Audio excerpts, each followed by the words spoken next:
हिंदू धर्म में करवा चौथ के पर्व का विशेष महत्व है। इस दिन सुहागिन स्त्रियां पूरे दिन निर्जला उपवास करके पति की लंबी उम्र की प्रार्थना करती हैं।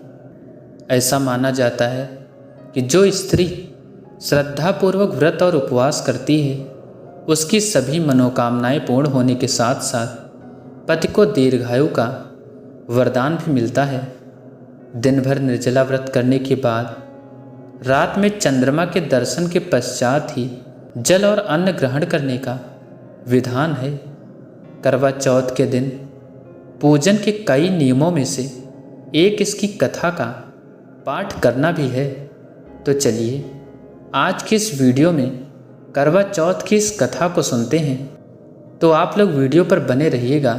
तो चलिए बिना किसी देरी के इस कथा की शुरुआत करते हैं। एक समय की बात है, एक साहूकार के 7 पुत्र और एक पुत्री थी। पुत्री अपने भाइयों की इकलौती बहन थी। इसी वजह से उसे सभी भाई बहुत प्रेम करते थे। एक बार कार्तिक मास के कृष्ण पक्ष की चतुर्थी तिथि को साहूकार की पत्नी समेत उसकी 7 बहुओं और पुत्री ने भी करवा चौथ का व्रत रखा। रात्रि के समय जब साहूकार के सभी लड़के भोजन करने बैठे तो उन्होंने अपनी बहन से भी भोजन करने का आग्रह किया।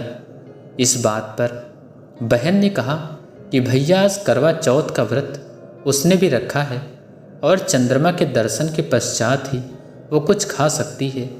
चांद के निकलने पर उसे अर्घ्य देकर ही वो अन्न और जल ग्रहण कर सकती है। साहूकार के बेटे अपनी बहन से बहुत प्रेम करते थे। उन्हें अपनी बहन का भूख से व्याकुल चेहरा देख बेहद दुख हुआ। अपनी बहन का ये हाल देखकर उन्हें ऐसा विचार आया कि यदि चंद्रमा जल्दी ही निकल आए तो उनकी बहन व्रत का पारण कर सकती है। इस वजह से साहूकार के बेटे नगर के बाहर गए और वहाँ एक पेड़ पर चढ़कर अग्नि जला दी। घर वापस आकर उन्होंने अपनी बहन से कहा, देखो बहन, चंद्रमा निकल आया है, अब तुम अर्घ्य देकर भोजन ग्रहण कर सकती हो। साहूकार की बेटी ने अपनी भाभियों से भी चंद्रमा के दर्शन करके व्रत खोलने को कहा, लेकिन उनकी भाभियों ने इस बात से मना कर दिया और बताया कि अभी चांद नहीं निकला है, बल्कि उनके भाइयों ने प्रेमवश और बहन को भूख से व्याकुल देख कर ही नकली चांद दिखा दिया है। बहन ने भाभियों की बात को अनसुना कर दिया और अपने भाइयों की बात मानकर भाइयों द्वारा दिखाए गए नकली चांद को अर्घ्य देकर अन्न जल ग्रहण कर लिया।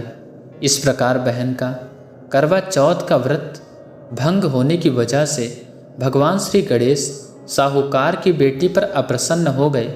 गणेश जी की अप्रसन्नता के कारण उस लड़की का पति जल्दी ही बीमार हो गया और घर में बचा हुआ सारा धन उसकी बीमारी में व्यय हो गया। साहूकार की बेटी को जब अपने किए हुए दोषों का पता लगा तो उसे बहुत पश्चाताप हुआ। उसने गणेश जी से क्षमा प्रार्थना की और फिर से विधि पूर्वक चतुर्थी का व्रत शुरू कर दिया। उसने विधि से पूजन करके चंद्रमा को अर्घ्य देकर अपना उपवास पूरा किया और वहाँ उपस्थित सभी लोगों का आशीर्वाद ग्रहण किया।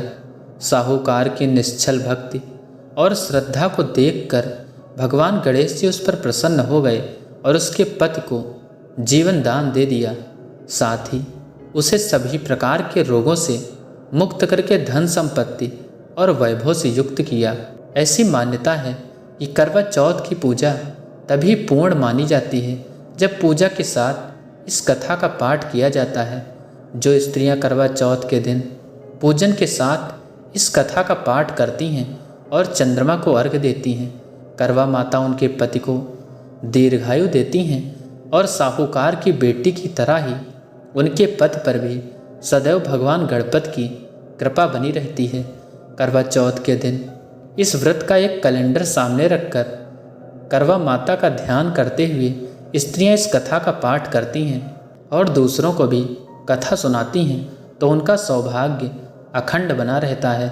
करवा चौथ की ये कथा आपके जीवन में सुख समृद्धि का वरदान और वैवाहिक जीवन में खुशियाँ प्रदान करेंगी।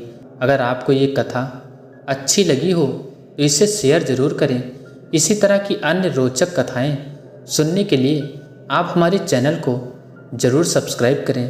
कथा को लास्ट तक सुनने के लिए आप सबका बहुत बहुत धन्यवाद।